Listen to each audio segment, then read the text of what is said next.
You're welcome to the program. It is Good Afternoon, Ghana. We're continuing with the analysis of AISHA Huang. So that has almost become a household name now because we are interested in the activities of the lady that seemed to have taken Ghana for granted for some years now. Now he is in the grips of the law. Everybody seems to be paying attention to the details of how things are unfolding. Well, we will continue with the analysis today. Also on the program, Watson Nelson Defemekbo is Member of Parliament for South Dying constituency. We'll speak with him. Emmanuel Wilson is Chief Crusader of Crusaders Against Corruption. And also we would have Bobby Bansing, who is a private legal practitioner, to help us understand what's happening within the legalities. There have been some suggestions that has come on board. Is it possible? Can we do it as a country? Or he will help us understand if that's possible and if that will help the nation, if these suggestions should be heeded too. Elvis Ander is my colleague. He was in court today. He will also come through to give us a pictorial view of what happened in the courts of Ghana today in relation to AISHA Huang and her cohorts. For now, we'll take a breather. When we come back, we'll unfold the details.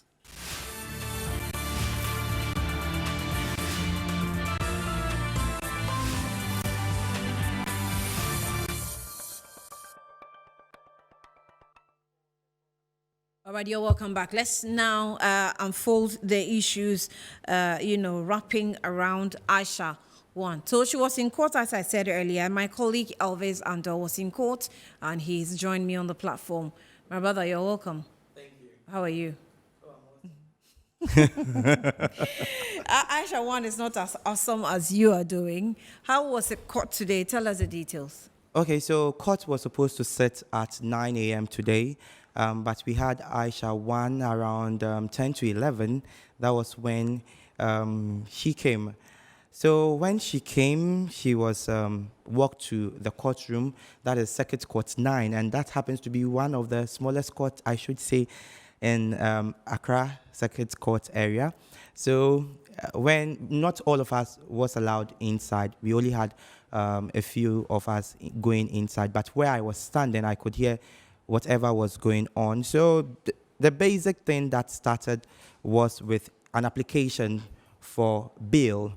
That is, in Krabia, in fact, that wanted AISHA Huang to be granted a bail. And that didn't go well because the court did not agree to that bail application. And to that, he was arguing to the fact that AISHA Huang is not as scary as people might think she is.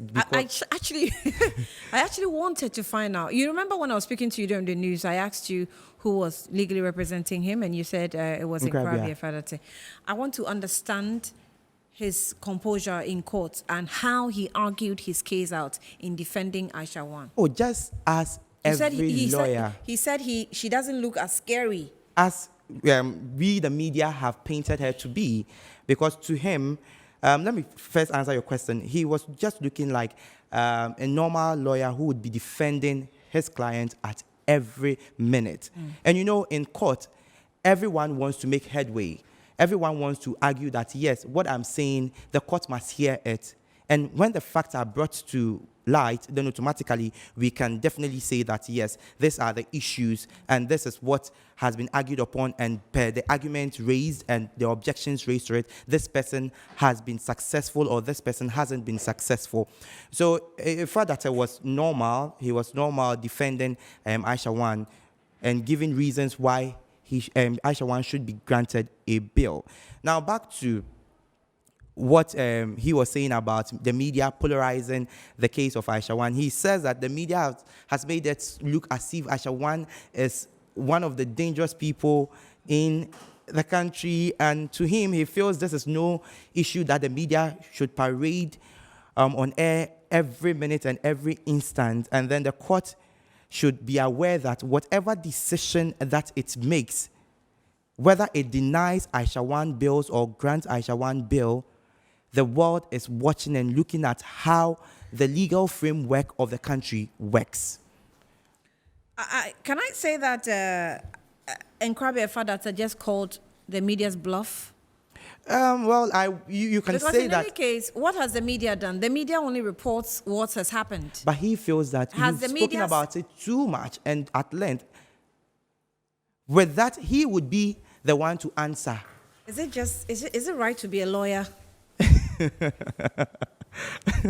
You know, I mean, for a moment, let me just say something that my grandmother once told me when I told her I'll be a lawyer. What did she say? She just said, when you die, they will bury you upside down because you never speak the truth. May her soul rest in peace. But this is interesting. Very interesting. So he said we are blowing the issues out of proportion. The depth at which we've carried the reportage, how we've conducted interviews on it, is to him, it's so much. And he feels there is no need to talk about these cases because it is not a new case to the media. It is just that AISHA Huang has been brought again. And why is the media so much? And that is where the public of opinion comes in, that we are interested because the first instance where AISHA Huang was sent to court, and nolli prosequi was raised by the Attorney General, which means there is no case. And so she should be deported. So why then has she been able to find a way into the lands of the country? Right. So that is where the public of opinion comes in. They want to know. Now, the public of opinion wants to know how the law bites or how the law would be enforced this time. Because looking at this country, the state of the country is that the president has initiated and also passed a law that illegal mining is not acceptable in this part of the country. So if we've had a first instance where somebody was caught in the act and was asked to leave the premises of the country, why then has a person been found again within the circumference of the country and is even doing more? Okay, those are questions we are definitely dealing with, and they have to be dealt with legally. Exactly. This afternoon, during the news time, I spoke with the security expert who suggested that we should actually allow the immigration, not that we should allow, but the immigration should be on the charge sheet. Did it come up in court why the immigration was not on the charge sheet? Well, we only have two charges.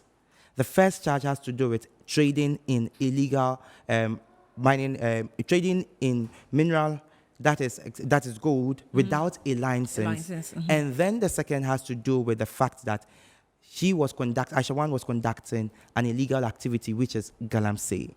What we, the court correspondents or court reporters, were looking out for is to see a third count that has to do with the fact that unlawful entry or something or of that. Illegal residence. Exactly, of that sort.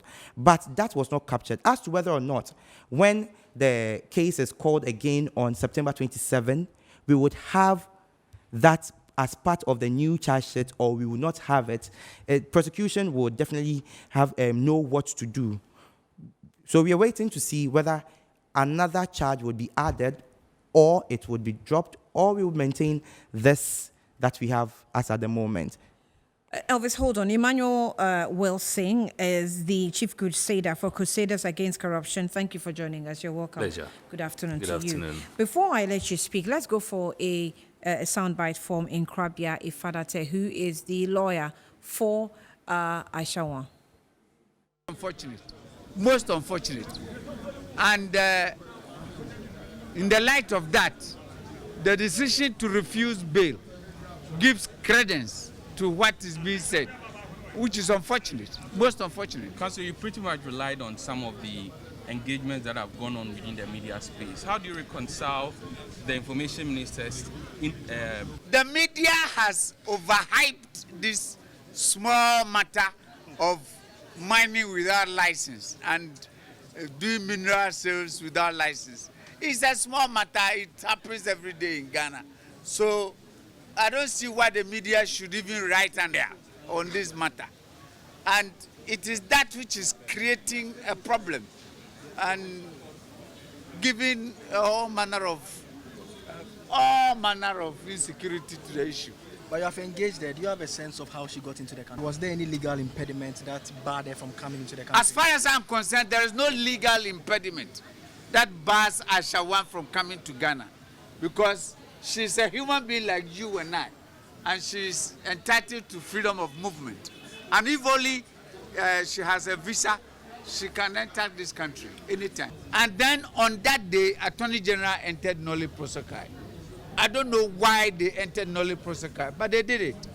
And then the following day, she was flown out of Ghana, not because of an executive instrument saying that she is a persona non grata, not because the Parliament of Ghana had passed the law.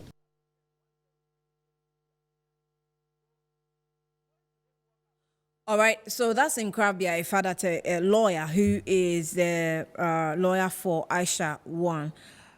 Of course, she's not lawyer for AISHA Huang. Now, the lady, I don't even know her real name. Really, she has about 3 names circulating in the media. What's her real name? But she is popularly known as AISHA Huang, and that's what we'll go with. I have been joined also via Zoom by Bobby Bansing, or by phone by Bobby Bansing, who is also a legal practitioner. Bobby, thank you for joining us here on Good Afternoon, Ghana. You're welcome.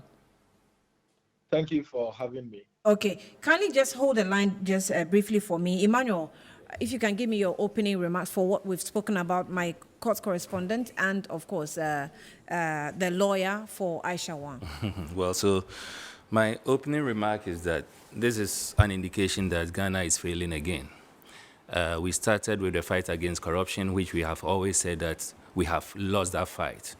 Today, it is evidently clear that the fight against Galamsey, we have also lost it.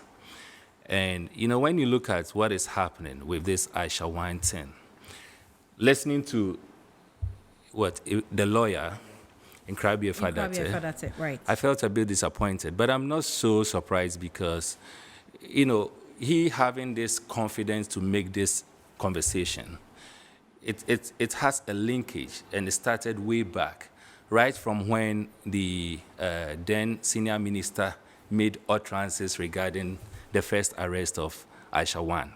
And if you remember, in the year 2017, when AISHA Huang was first arrested, if you look at the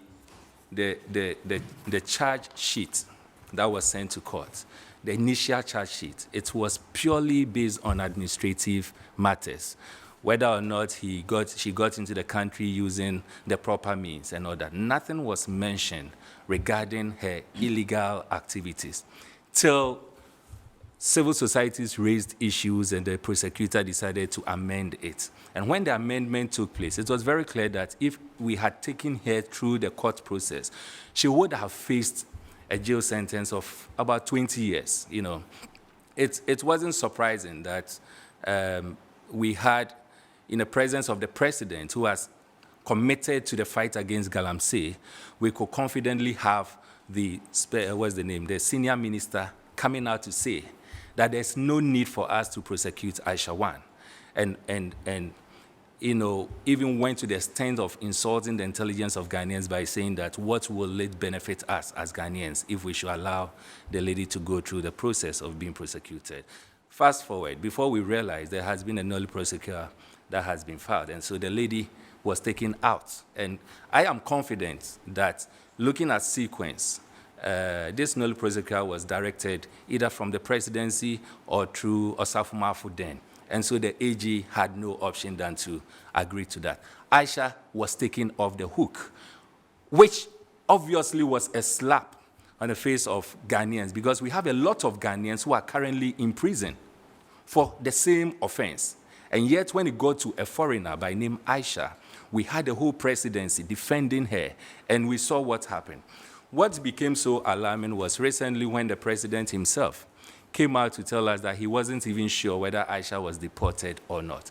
And for me, when I heard the president made mention of this, I said to myself that if indeed this country is led by people with integrity, the president should have resigned, if not on any ground, just on this particular ground. That you come out and say, when you have convinced all of us, you've used the taxpayers' money to engage in the so-called fight against Galamsey, and you have such a serious example that you can have to deter others. You sit down how many years on, over what, from 2018 or so till now, and all the president can tell us is that he's not even sure whether AISHA was deported. It tells you about his commitment to it. But, you know, in coming back, I'm sure I'll get a chance to come back again, but the issue bordering on AISHA, or issue about AISHA, borders on 2 main things.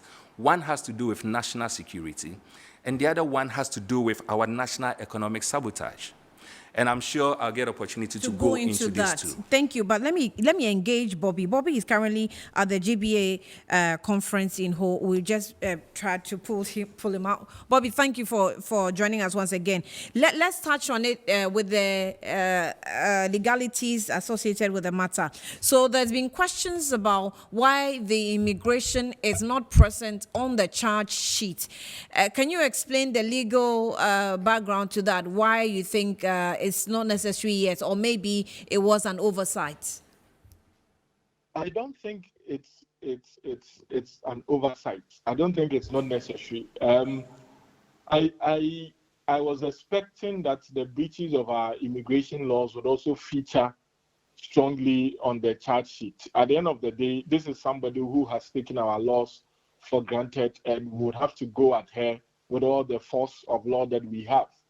The only question I ask myself is, perhaps, would it be that the moment, because it's not enough to just levy a charge to put the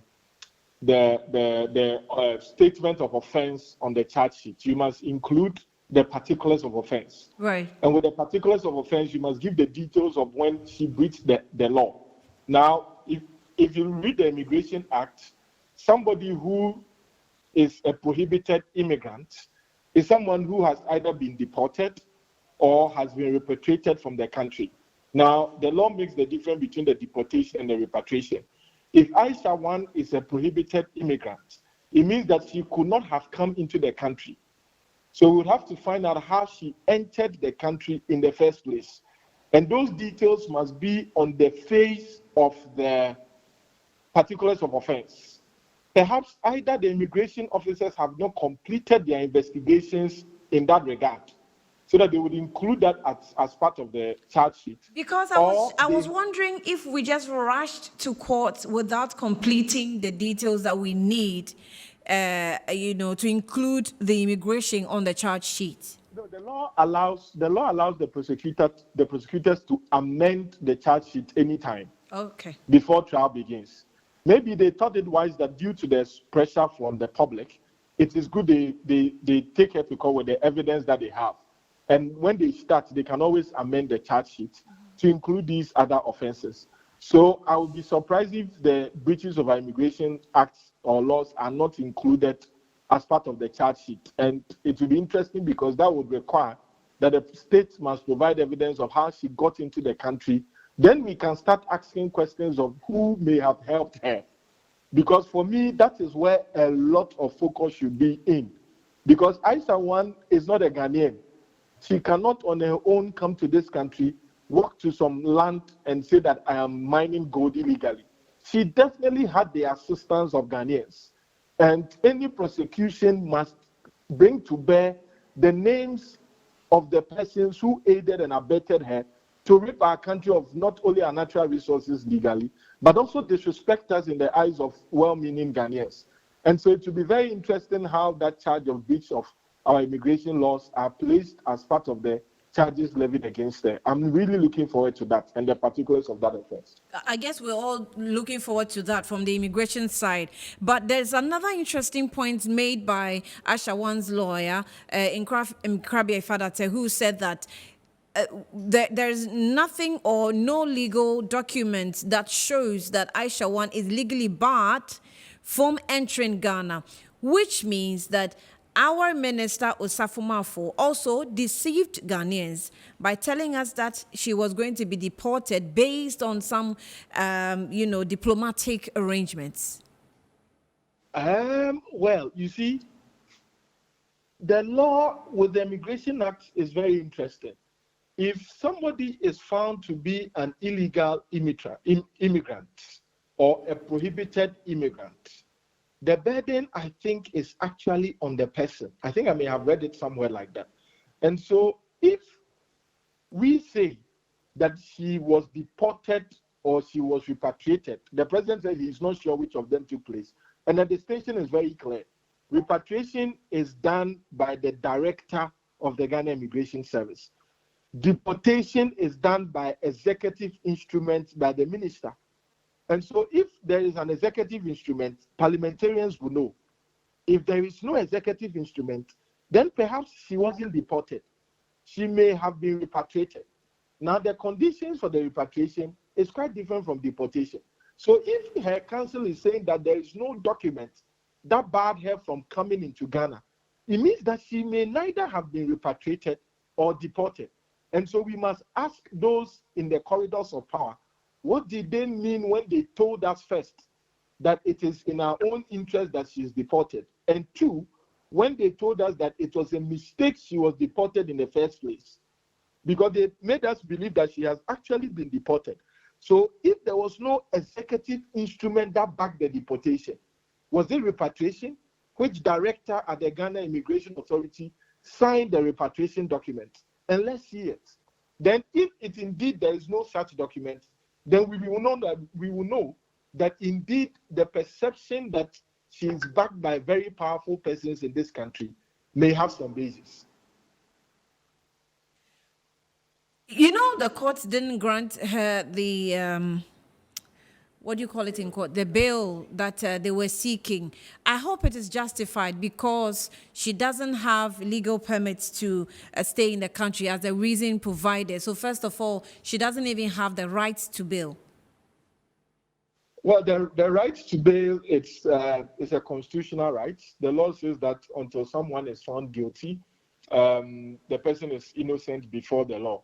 However, there are several conditions set out in law on the that will govern the grant or refusal of bail. And one of them is whether the person is a flight risk.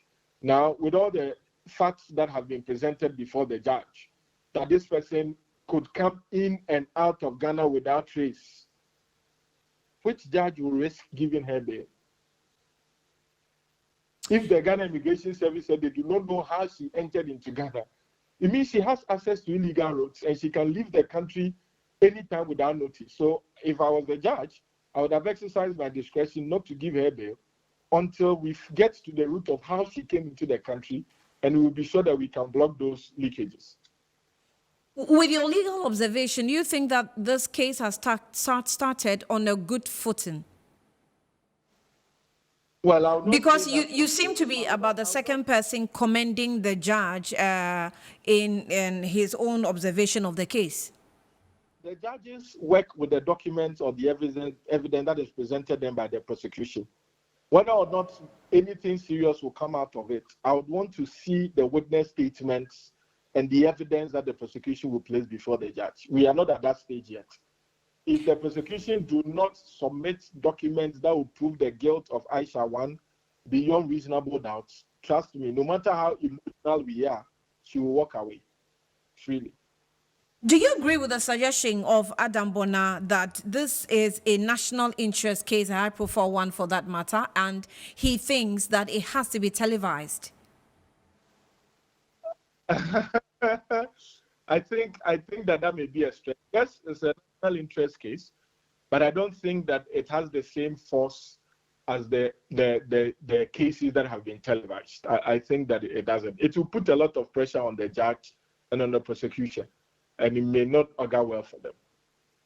That's your legal advice. No, that's yes, from my layman's perspective. Just maybe finally before I let you go, you're saying that once the charge sheet is presented, I mean, it can be amended at any time. These amendments, because I think the issues surrounding AISHA Huang are quite a lot. If there is a continuous amendment and amendments, does that have the potential of slowing down the case, which can affect the judgment eventually? Yeah, the amendments will have the potential of slowing down the case, but I don't think it will affect the judgment. At the end of the day, if the prosecution is able to bring evidence to support the charges that they are adding or taking away, as it were, then it's better.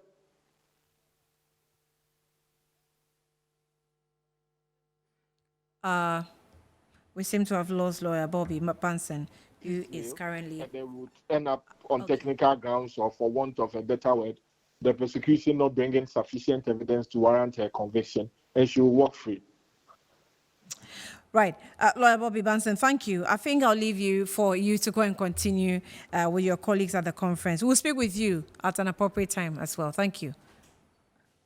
So Bobby Banson there, private legal practitioner, addressing some of the issues that have come up on the legal front. Now let me come back to you, Emmanuel. Please do not go because I'm doing this program with you. Emmanuel, so you were making a point that the case has two dimensions, if you can explain that. Right, so I was talking about the first one, which has to do with it bordering on national security. And that is if Osafo Mafo didn't mislead the public, then we all assume, that is what we all know, that Aisha was deported. Now, if Aisha was deported, the question is how come she was able to come back into the country? I have the charge sheet here that was presented to court today. It had 2 counts, actually. And the first one says engaging in the sale and purchases of minerals without valid license, contrary to Section 99(1) of Minerals and Mining Amendment Act 2015, Act 900. The second one says mining without license, contrary to Section 99(3) of Minerals and Mining Amendment Act 2015, Act 900. But what is so interesting, of course, as you've mentioned, the issue of deportation was not mentioned here. But what is so interesting has to do with the facts. Now, if you read the facts, where my interest is in the first, okay. So the complainants in this case are security and intelligence officers based in Accra. All the accused are Chinese nationals who have gained notoriety in engaging in series of small-scale mining activity known as galamsey across the country. During the year 2017, that's where my interest is, the first accused, and that has to do with Aisha, was arrested for similar offense, but managed to sneak out of the country, averting prosecution. So the charge sheet is claiming that she sneaked out. That is what without any official signature of deportation or repatriation. Because if it has to do with deportation, it would have been captured here. Right. The words here is that the first accused sneaked out, averting prosecution. Right. You know, and this is so worrying. So probably this might be the reason why we didn't see the charge bordering on deportation here. Because that's what it says. What do we do as a country if somebody engages in an illegality and we are preparing to prosecute the person sneaks out? What do? We publish them. We publish and we put pictures up and say this person has been engaged in some criminal act, is now being searched by the police. Police were putting a bounty on the person's head and stuff like that. Is that not what we do? And we even engage Interpol. Yes. Even if the person is out of our jurisdiction, to bring the person in. We have so many instances and cases where these things happen. And so when you look at the fact itself, and as I indicated earlier, the sequence of events, you realize clearly that this is extremely too fishy. There's something fishy around the whole thing. No, it's not just fishy. Now, it's ridiculous. let me just add this. How did Nkrabia, just a moment. Okay. Did Nkrabia Ifadate respond directly to this accusation, or I don't know? Well, I think the basics of it was that he was arguing on the fact that just as every offender would be treated when he or she comes to court, same should be done to Aisha Huang. So she has the right to go and apply for bail and be granted because she is not a flight risk.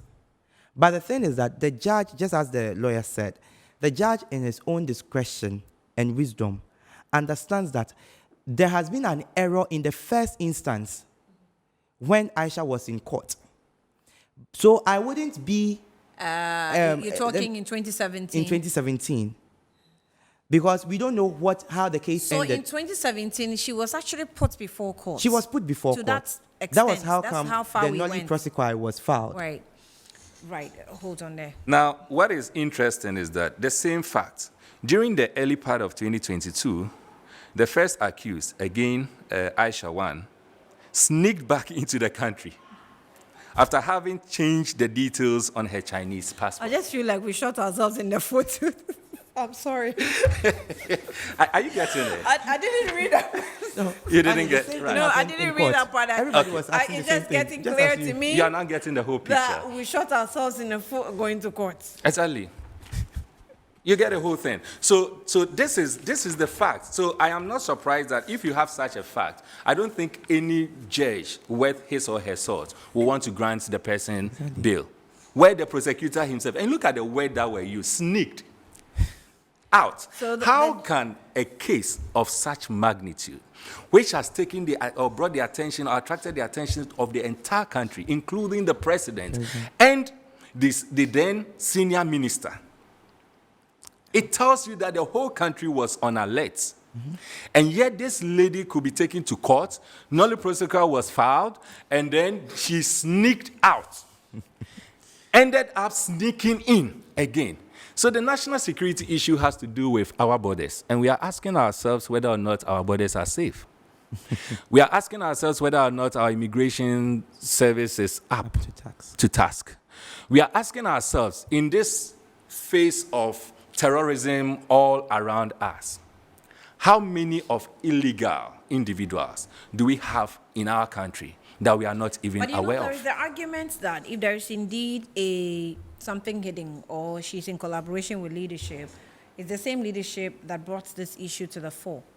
Which are the leadership? So, I mean, immigration. Now, this central issue, government. this issue, let me tell you. First and foremost, we should know that AISHA coming up again, the issue of AISHA coming up again, had to do purely with herself and her landlord. Okay. So this is a lady who came in and was having an issue with her landlord. Whether landlady or landlord, I don't know whether the person, but there's a land somewhere. Landlord. So landlord, let's use the word landlord. Now, she was struggling to pay her rent, things that she needed to give to the landlord. And so the landlord, just without even knowing that this is the AISHA Huang that we all know about, decided to go and report the case to the police. And so when it got to the police, they decided that, okay, but you are even a foreigner. Let's look through your documents and see whether you even have documents to stay in this country. And that is how come that identity issues and everything came up. Even, what's it called, are spelled out in terms of renting. Exactly. And all that. So that is how come the whole thing came up. So if any person sits anywhere and say that, well, it is the leadership that brought this whole up, the person is misleading the public. It has not, and I'm very confident that AISHA Huang being in this country all this while, the so-called leaders are aware of her presence here. So she presented her documents to the police. She presented her documents to the police, and that is where they saw some inconsistencies. Exactly. And further investigations came up, and then it so happened that social media brought it up, and we saw that it is the same AISHA Huang and all those social things. media? How do you Say it get again. into social media? So then it passed through National Identification Authority. That is also where the whole thing escalated. No, that was way before it got to the national security. So it means that the police may have gotten it. Yes. And identified that this is the AISHA Huang. Very well. Because they probably will have it on record. Very well. The lady was arraigned before court. Very well. So they should have it on record. That's right. So is it that if there is any collaboration with any leader at high level, this police officer or whichever officer that was in charge was not updated. Remember, was not told. that is possible. So he was taking action innocently. That is very possible. And remember that as human and as we are, you may want to suppress the truth, but God has a way of bringing the truth out. Irrespective of how you want to suppress it. So let us say that, yes, it may have probably happened innocently by the policeman, but it is possible that that is how God wanted the whole thing to come up. And that is how the whole thing has come up. So look, if AISHA Huang, indeed, the leadership, they were interested in prosecuting AISHA Huang, she wouldn't have sneaked out in the first place. So she wouldn't have sneaked in the second I am very much interested place. in how this issue came up, because it has become a point of defense of some leaders who say that, but I mean, if we are in collaboration with her, why would we bring it out? So I'm interested in this police case. So it is possible that this police officer may have called, upon receiving the documents, may have contacted NIA and may have contacted National Security, may have contacted, the associated stakeholders to confirm or ascertain some of these documents that they had in front of them, and may have leaked the information bits and pieces to people. Very well. And it just It got is out. very possible, because I was going to add that, look, the truth of the matter is that in as much as we may have a polarized system in this country. There are individuals or some good individuals who are part of the system.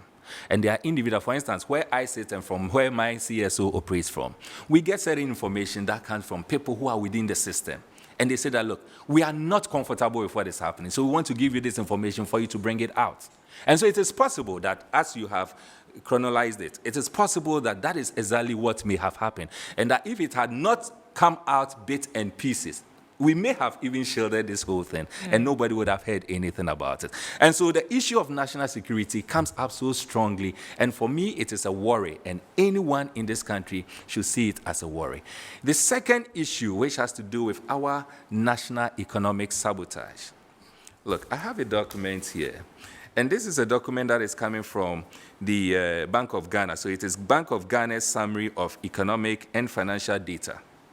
If you look at this data, it tells you that in the year 2014 to 2016, a quantity of 101,179 kg of gold was moved out of this country to just one country, India, and it didn't pass through the appropriate process. So in other words, that money we couldn't account, we lost that money.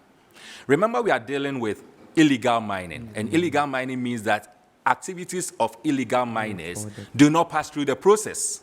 They import or they export the gold illegally, they engage in activities illegally, and that is what happens. So this might be an example of it. As at 2014-26, between 2014 January to 2016 January, Ghana lost a quantity of 101,179 kg of gold. And that is valued at $3.6 billion.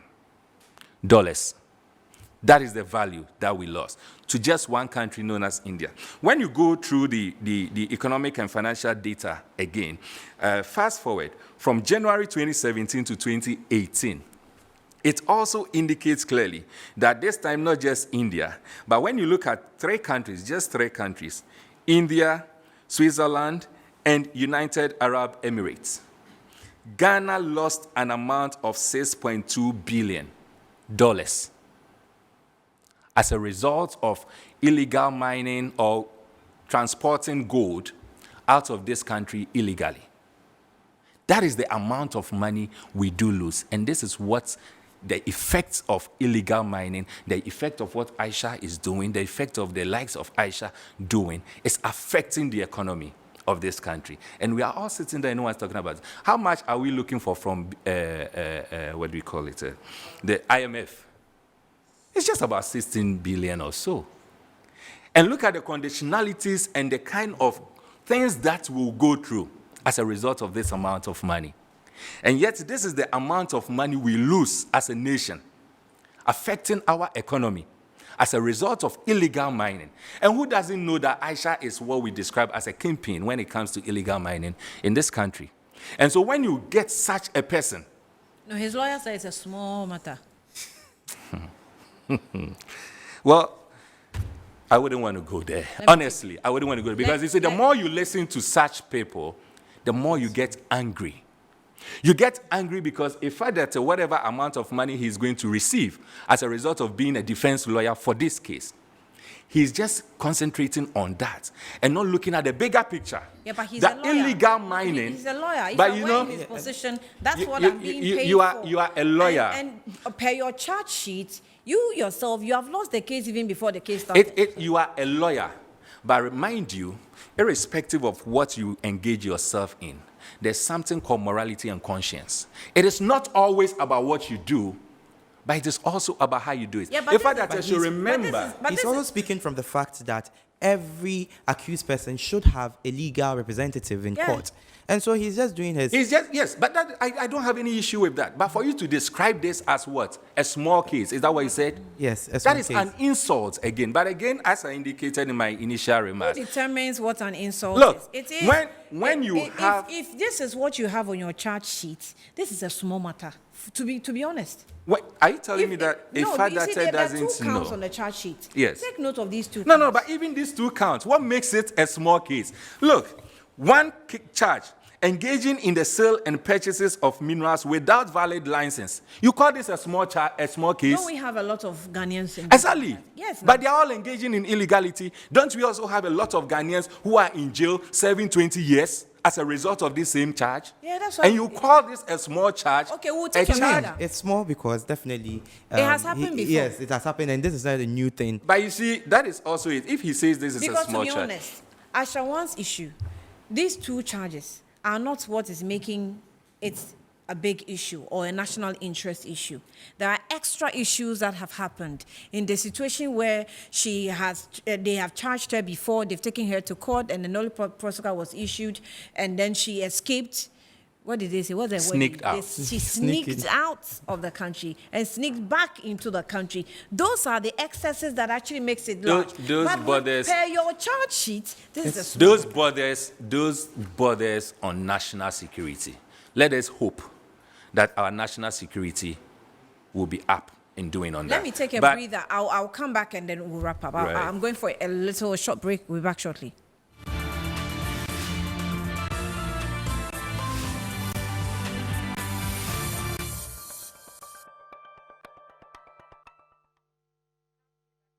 So, well, I've just been told that in court today, what's the name of the judge? The judge is Samuel Bright Aqua. Samuel Bright Bright Aqua. So in court today, Judge Samuel Bright Aqua actually said that the fishes in the waters have been speaking to him. And they say they are running away from the Ghana waters because Galamsey is threatening their lives. I'm not surprised. I'm not surprised because That when is you what go the judge when you said go in to the court. farming communities, I'm sure the farmers will be saying the same thing. Look, you have no idea the effect of this to our water bodies, to even our produce, the food that we produce, cocoa in particular. We are messing it up. The mercury and the The cyanide. mercury and the cyanide. And that is why I want to agree to a large extent with, is it Professor Enin, who said that Aisha is actually a spy. We see any? Yes. And I want to agree with him. Because if he is not a spy and there's nothing going on at the national level between the two countries, I don't see how the president, the senior minister, and all individuals involved will want to really treat this case as a fly. A small case. As a small case, just like the man, Ifadate is also saying. Ironically, Ifadate belongs to the government of the day. For him to also say the same thing. I am not surprised that they are describing it as such. If this is not an issue of national security, then we are joking. And you see, what hurts me most is that aside it being a national security issue, as I indicated, it has a significant effect on our economy. Mm-hmm. Today we sit here and our dollar has become something else. And I can't find those individuals who promised us that they were arresting the dollar. I can't find them. But the dollar is becoming something else. That was Dr. Baumia. You just have to say it because he said it in public. I know. I'm It's just on saying that I can't find him. You said those individuals, and Okay. I wanted you to be specific. Thank you for giving the information.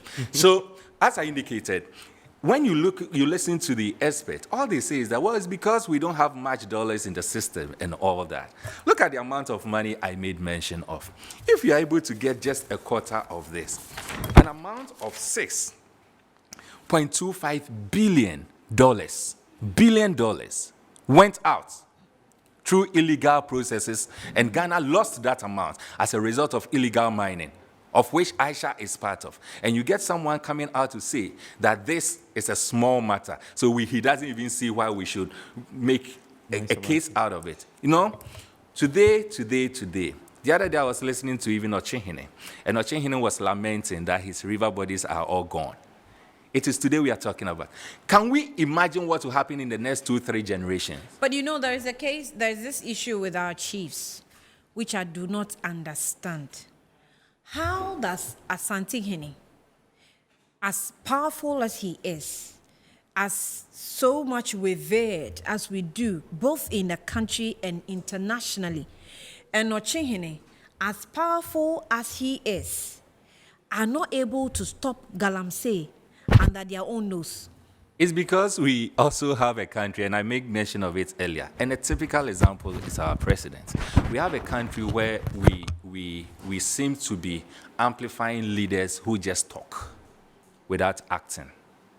We have what we describe as is it a blowhard or a hard blow persons. And so all we do is to hail individuals who are very good at talking, and they do nothing. They do nothing. And these are people you've entrusted your powers into to act on your behalf, and they turn around and they come and they complain to you.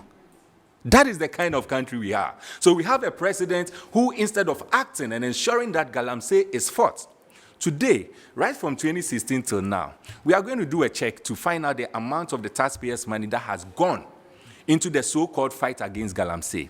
And let us compare that money to the returns or the results that we are getting out of this fight against Galamsey. And let us see whether we are making progress or not. And I can bet my last penny that we are not making any progress. In fact, the fight against Galamsey, we have totally lost it simply because we have a president or we have leadership. And just like you made mention, not just the politicians or the presidency, even traditional leaders, we have them.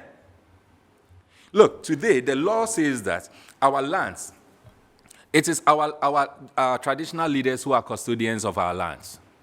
Why should Ochehene, who is a custodian of the land that carries the rivers, sit down and allow illegal mining to take place? And he will turn around and come and complain to all of us. What does he want us to do?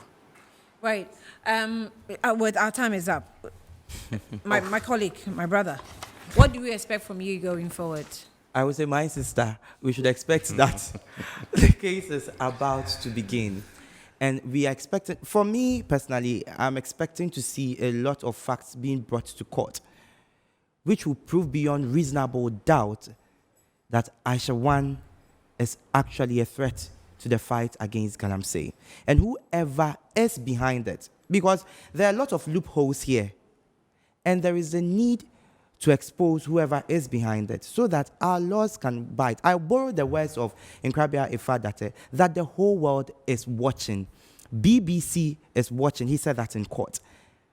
Every media house and every legal entity across the globe is watching and will look at how hard the laws of this country will bite on this case and who will be exposed thereafter. So, Annie, let me just, within a second, Yeah, let me just say that. So the issue of AISHA Huang is about how good Ghana's critical foreign exchange earner has become the subject of a deliberate and calculated conspiracy by people who are entrusted with its stewardship to siphon that critical resource through a well-planned Ijapa scheme, which is fed into by sources like that of the AISHA Huang operations and others headed by party chairmen and other party and government appointees who are using fronts. Thank you. Thank you. Is that a new definition for AISHA Huang? That's my definition for AISHA Huang, my definition for the Galamsey fight, and my definition of what the president is what's doing. Interesting? Coincidentally, I was just going to say, to close the show and say that AISHA Huang is actually not a name, it's an adjective now.